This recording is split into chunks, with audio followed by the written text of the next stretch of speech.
Matapos ideklara ang dengue outbreak dito sa Quezon City, kani-kaniyang paraan ng paglilinis ang 142 ng mga barangay at patuloy na isinasagawa ang 5S.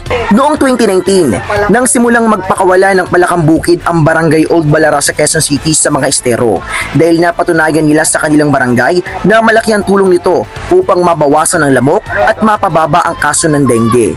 Ayon sa pakikipanayam namin sa barangay Old Balara, ay may 45 na silang naitala na kaso ng dengue ngayong February.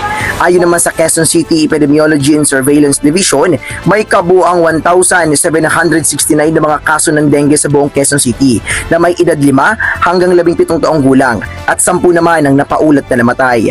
Nagpatawag naman ng emergency meeting ang pamunuan ng barangay ng Old Balara upang pag-usapan ng mga kaparaanan na masugpo ang dengue. Isa na din dito ang posibleng pagpapakawala muli ng palaka. Patuloy naman ang paglilinis at pag-check ng mga kawani ng barangay ng Old Balara sa lahat ng area na pwedeng pamahayan ng lamok at walang tigil na pagpapatupad ng 5S. Mula dito sa Quezon City, ako si Jim Rosario para sa RTV News, Rumaragasa sa Balita.